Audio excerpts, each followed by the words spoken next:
নমস্কার, কেমন আছেন সবাই? আপনাদের সকলকে স্বাগত জানাই চ্যানেল রূপা মুখার্জিতে।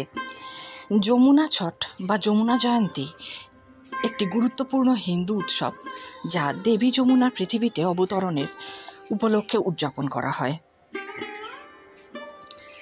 এটি প্রধানত মথুরা এবং বৃন্দাবন পবিত্র শহরগুলিতে পালন করা হয় এবং এই উৎসব যমুনা দেবীর সম্মান জানায়। এটি হিন্দু ক্যালেন্ডারে চৈত্র মাসের শ্রীপক্ষের ষষ্ঠ দিবসে ঘটে। এই উৎসব সম্পর্কে আরও অনেক তথ্য জেনে নেব, তবে তার আগে আপনাদের কাছে অনুরোধ, ভিডিওটি ভালো লাগলে লাইক, শেয়ার, কমেন্টস করবেন, চ্যানেল সাবস্ক্রাইব করবেন, ফেসবুকে আমাকে একটু ফলো করে দেবেন।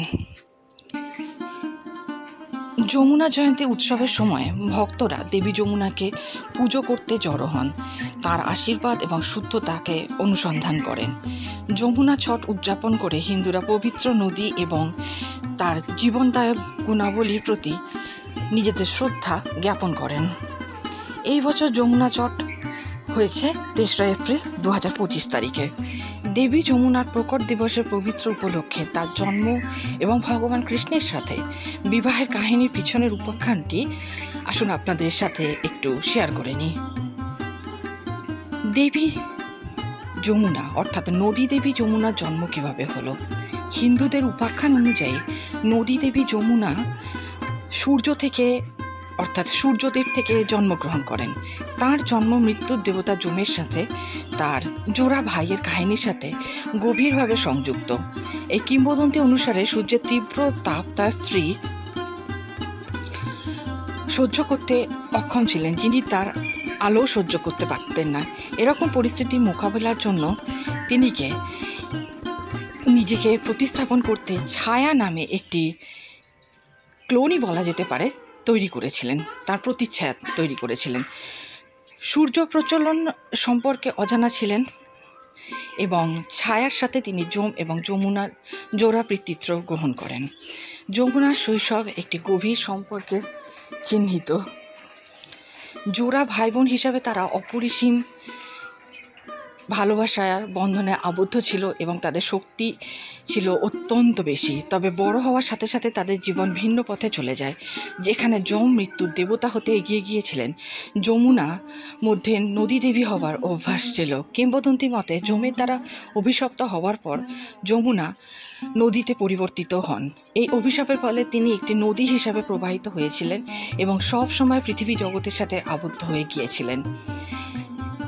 এক নদী দ্বীপে হিসাবে যমুনাকে তার জীবনদায়ক গুণাবলী এবং উত্তর ভারতের উর্বর মাটির সমগ্র ক্ষেত্র পুষ্ট করার ভূমিকার জন্য মান্য করা হয়। তার পবিত্র জলকে শুদ্ধ করার গুণ আছে বলে মনে করা হয় এবং ভক্তরা তার তীরে এসে পূজা করেন এবং তার আশীর্বাদ প্রাপ্তির জন্য ভিড় করেন।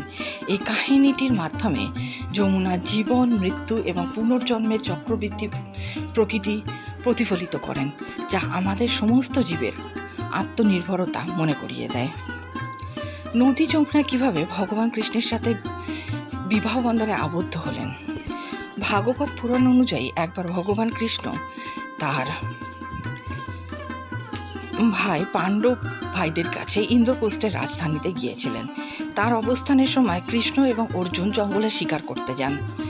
একটি ক্লান্তিকর শিকার যাত্রার পর তারা যমুনা নদীর কাছে স্নানের জন্য এবং স্বচ্ছ জল পান করার জন্য থামলেন। তখন তারা নদীর পাড়ে একটি সুন্দর মেয়েকে ঘুরতে দেখতে পান। কৃষ্ণ অর্জুনকে বললেন যে মেয়েটির কাছে আসতে বলো এবং তার পরিচয় জানারও চেষ্টা করো। ওই মেয়ে তার পরিচয় কালিদী সূর্য দেবতার কন্যা হিসাবে পরিচয় দেন।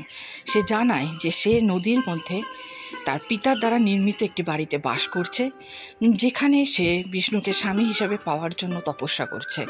ভগবান কৃষ্ণ, যিনি বিষ্ণুর অবতার, এই নদীর সাথে বিয়ে করার জন্য রাজি হন। ভগবান কৃষ্ণ এবং কালিদী তাদের রাজধানী দ্বারকায় গিয়ে বিবাহ করেন। এ দম্পতির 10টি পুত্র হয়েছিল: শ্রুত, কবি, বৃষা, গোপাল, শুভ, ভদ্র, শান্তি, দর্শন, পূর্ণমাস এবং সবার সমান সমক।